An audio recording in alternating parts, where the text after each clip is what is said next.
And as we welcome you back to the show from the South Point in Las Vegas, I'm Ben Wilson. Shaun King is here. And Dave Tuley, who he kicks off. He's got like a huge, giant paragraph of breakdowns here. Dave, great to see you as always. And the news we just talked about this morning, it does apply to the article you wrote because you do like a horse that is now going to be inserted here. He's going to have very long odds. What can you tell us about Cyclone Mischief, who now finds himself into the race? Yeah, actually, the number 10 Pretka Move, who was scratched with spiked fever, was my top pick. I really liked him at 10-1 off of the San Diego Derby, but the saying is they never scratch a winner. So yep. I feel like I get an extra, move my money onto some other horses here. And yeah, Cyclone Mischief draws in from the number 21, just like Rich Strike did last year when he won at 80-1. And like Chris Andrews said on the previous segment, this applies all year round with also eligible horses. They're often overlooked in the betting because a lot of people don't even handicap those horses because they fear they're not going to get in the race. And plus, he's breaking from the far outside. Again, Rich Strike was able to overcome that last year. And so, 30-1 morning line, we'll see what it ends up going off at when, the pari-mutuels come out. But Cyclone Mischief, I think, has a shot. I mean, he fits, not as well as the top contenders, but, he only has 2 wins, a maiden win and an optional claiming win. But both his wins were by more than 5 lengths. There's a system out there. I was saying, people look at horses that are rounded by more than 5 lengths, and which Rich Strike did last year as well. He fit that, and so and he has 2 of them. So he set the pace in the Fountain of Youth. So I think he's gonna. I'm sure Jerry Bailey on the one of the network broadcasts is probably going to have his graphic where it shows that the far outside post to the first turn, the angle, it's really not that far, much farther than the inside.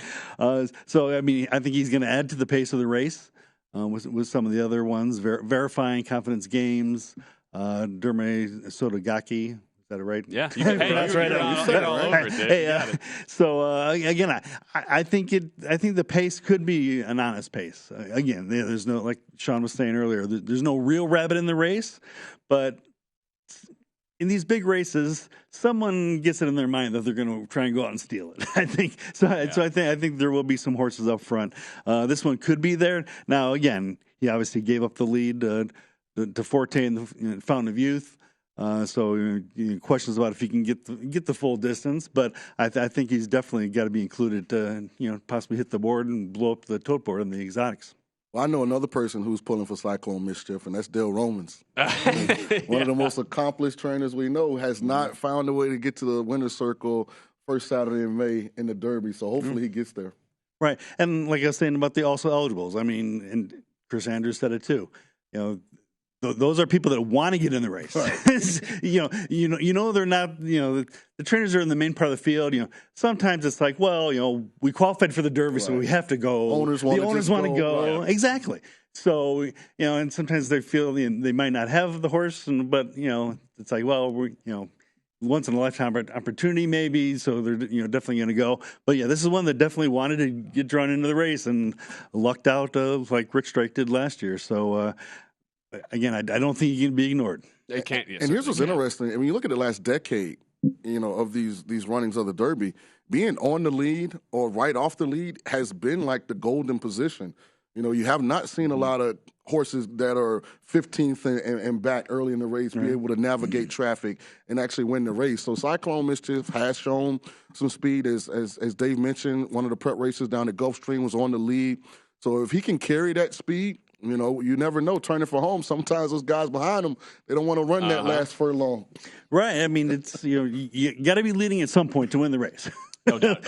Obviously, at the wire is the key. But. Exactly. Well, that's the thing. And people are going to look at speed and the top speed ratings heading in. And one horse that we have not mentioned yet, Two Phils, who was 12-1 on the morning line. Of all the prep races, he has the top speed of anybody. Right. But how can bettors actually use that? And is it something where you just look at a raw number of like a 107, which is very, very fast in these so-called top speed ratings here, and say, all right, is that actually worth a bet? Because there are other factors you have to look at. Right, and so Two Phils, I'm really high on him. He becomes my most likely winner now I think, or at least among the contenders, the one I like at the price. Forte is the most likely winner if he runs his race. gets the pace to run at, and if he comes on like he did in the Fountain of Youth and the Florida Derby. But again, we're trying to beat him on this race day, even though I do have future bet tickets on on him at 13-1 and 15-1, so I won't be upset if he wins. Very nice. But on Derby Day, I'm looking to make money on this day in this race. So looking at it that way. But yeah, 2 fills, like you said, the high speed figure coming in. It was earned at Turfway on the synthetic, but we see horses transferred to the dirt with that all the time. I've got a question for you, Dave, because this is always a difficult part of handicapping for me. I think the horse last year was Tiz the Bomb. Ran his best race, coming on the synthetic. It ultimately didn't transfer to the turf. Like, how do you handicap a horse that runs his fastest figure on a surface that's not dirt? Again, I think every time is in its own circumstance, but it's the same thing with horses that run well on turf. I mean, I like horses that show speed on turf and then transfer to the dirt, turf to dirt angle. Again, it comes down to, in the end, the quality of the animal. I mean, the best horses, the very best horses, can win on anything. Mm-hmm. They can win on a concrete if they had to. So I think again, you try and take it with a grain of salt when you're looking at it. But I don't dismiss a quality horse just because he's trying something different. No doubt. Again, Dave Tuley joining us right now on the VSiN Best Bets Derby Special. Let's talk some exotics. I just say that word. I know Shaun is ready to go with his exacta boxes he's going to be throwing out. Dave, what is your approach, and what would you suggest for the newer bettors on how to approach the exotics for this year's Derby? Well, again, because the Derby is so wide open, and it's just as likely that long shots are going to come in as favorites. We've seen many over the years. I think you have to take a chance at a huge score. So again, I think 2 fills is again among the favorites and Forte. I think need to be included.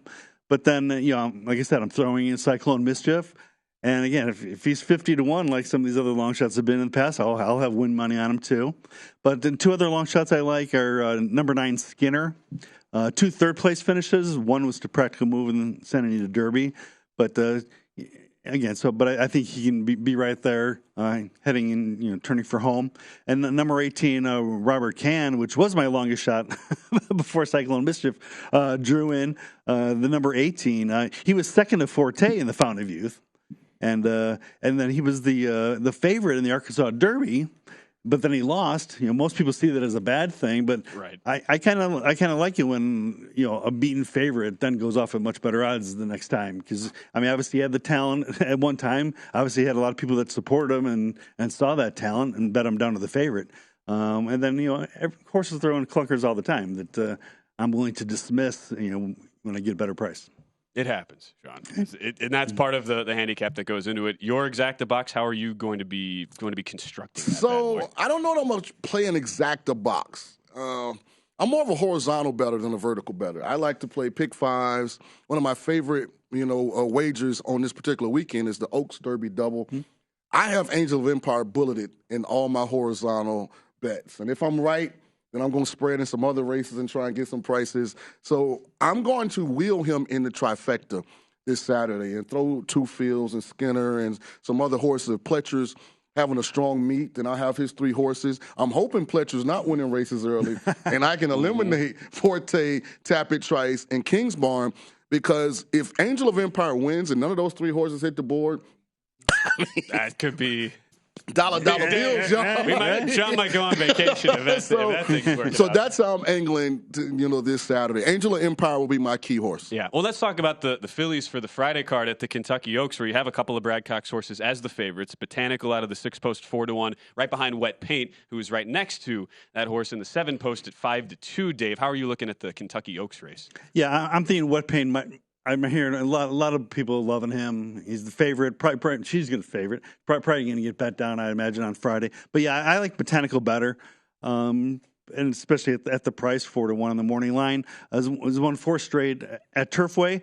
So again, if you're thinking about my 2 fills on Saturday, see how Botanical does on Friday, going from the synthetic at Turfway to the dirt at Churchill. Again, he is Dave Tuley. Check out his full write-up on our recently released Kentucky Derby betting preview guide. Adam Burke has a full write-up as well on the Kentucky Oaks. Dave, great content in the guide. Dave. Always appreciate you joining us. All right, thanks a lot.